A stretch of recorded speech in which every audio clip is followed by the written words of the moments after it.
अस्सलामुअलैकुम। आज की इस वीडियो में मैं आपके साथ स्टाइल ऑफ फ़िलॉसफ़ी के बारे में डिस्कस करने जा रही हूँ। इससे पहले फ़लसफ़ा क्या है और साइंस और मज़हब के साथ इसका क्या ताल्लुक़ है, वो सारा कुछ मैं इसकी डिटेल बता चुकी हूँ। आज की इस वीडियो में हम स्टाइल्स के बारे में बात करेंगे कि फ़लसफ़े के कौन कौन से स्टाइल हैं।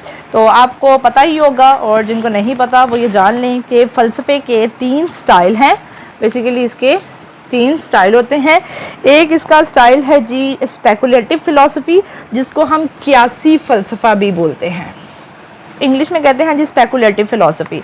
मैं मेन चीज़ें आपके साथ इनके बारे में डिस्कस करूंगी और ऐसे पॉइंट्स डिस्कस करूंगी जिससे आपके माइंड में ये चीज़ बैठ जाएगी कि ये जो स्टाइल है ये किस किस चीज़ को डिस्कस करते हैं। अब इस कियासी फ़लसफ़े या स्पेकुलेटिव फ़िलॉसफ़ी में हम ओंटोलॉजी को डिस्कस करेंगे। ठीक है जी, ओंटोलॉजी।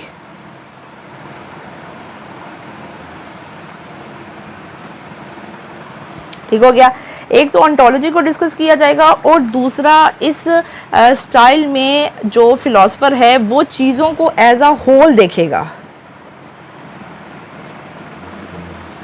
यहाँ पर जुज़वी तौर पर चीज़ों का मुतालिया नहीं किया जाएगा, बल्कि कुल्ली तौर पर यहाँ पर चीज़ों का मुतालिया किया जाता है स्पेकुलेटिव फ़िलॉसफ़ी में, और चीज़ों को एक बहुत ही मुनज़्ज़म अंदाज में देखा जाता है इस स्टाइल में, और एज अ होल ही चीज़ों के ऊपर डिस्कशन सारी की जाती है। क्योंकि इसमें जो साइंटिस्ट होते हैं उनका काम होता है पार्ट्स के ऊपर चीज़ों को डिस्कस करना, लेकिन जो फ़िलॉसफ़र है उसका ये काम नहीं है। उसका काम ये है कि वो कायनात है, खुदा है, इंसान है, वो जो भी चीज़ों को उसने देखना है वो चीज़ों को कुल्ली तौर पर देखेगा, किसी एक पहलू के तौर पर नहीं देखेगा, बल्कि कुल्ली तौर पर उसका अंदाज़ा किया जाता है।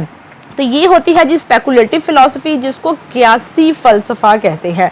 दूसरी अगर हम बात करें कि जो इसका दूसरा स्टाइल है फ़िलॉसफ़ी का, वो है जी हदायती फ़लसफ़ा, जिसको हम इंग्लिश में कहते हैं प्रिस्क्रिप्टिव फ़िलॉसफ़ी।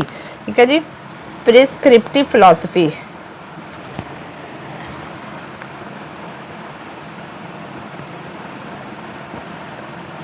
प्रिस्क्रिप्टिव फ़िलॉसफ़ी, हदायती फ़लसफ़ा, उसमें हमने क्या किया था, किनको देखा था, ओंटोलॉजी को देखा था।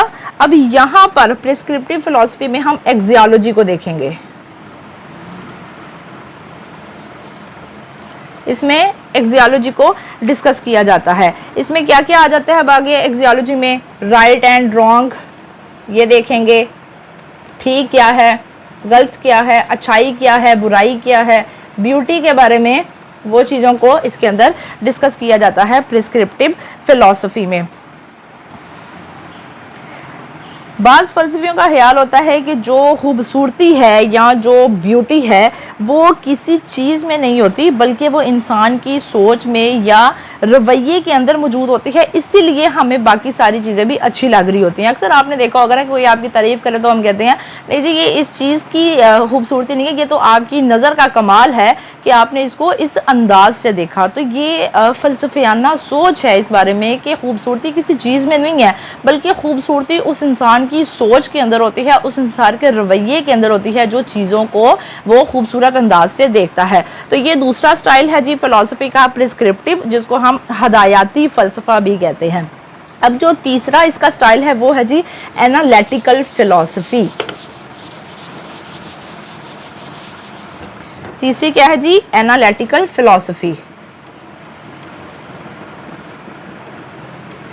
एनालिटिकल फ़िलॉसफ़ी में क्या है कि इंसान चीज़ों को एनालिसिस करते हैं फ़िलॉसफ़र यहाँ से, कि जो हम यहाँ पर अल्फाज बोल रहे हैं, जो वर्ड्स हम यूज़ कर रहे हैं, वो वर्ड्स, वो अल्फाज किस तनाजुर में इस्तेमाल किए गए हैं, उसका पस मंज़र क्या है। क्योंकि अक्सर होता है कि हमारे अल्फाजों की बेस पर ही हमारे दूसरों के साथ क्लैशेस बन जाते हैं, हम कहते कुछ है, अगले को समझ कुछ आती है। तो फिलोसफर्स ये कहते हैं कि जब आपने अपनी बात करनी है या अपना कोई अंदाज या कोई सोच आपने अपनी एक्सप्रेस करनी है, लोगों के सामने लेके आनी, तो उसके अंदर जो आपने अल्फाज इस्तेमाल करने हैं, जो अबारत इस्तेमाल करनी है, उसके मानी का भी तय्युन आपने करना है, और उसका जो सियाको सबाक है, पस मंज़र है उस सारी चीज़ का, वो भी आपने देखना है। तो क्योंकि अल्फाजों की वजह से ही हमारे दूसरों के साथ इख्तलाफात हो जाते हैं। तो इस चीज़ से, इस इख्तलाफ से बचने के लिए अपने अल्फाज का जो चुनाव है वो आपका बहुत ही ज़बरदस्त होना चाहिए।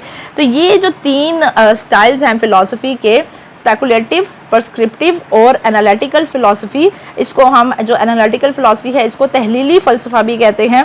तो कोई भी फ़िलासफ़र, बाज़ जो फ़िलासफ़र हैं वो इनमें से एक या बाज़ औक़ात तीनों ही स्टाइल्स को वो इस्तेमाल करते हैं अपनी फ़िलासफ़ी के अंदर। अब कोई भी फ़िलासफ़ी है, कौन कौन सी टाइप है फ़िलासफ़ी की, उसकी वीडियो ऑलरेडी मेरी बनी हुई है।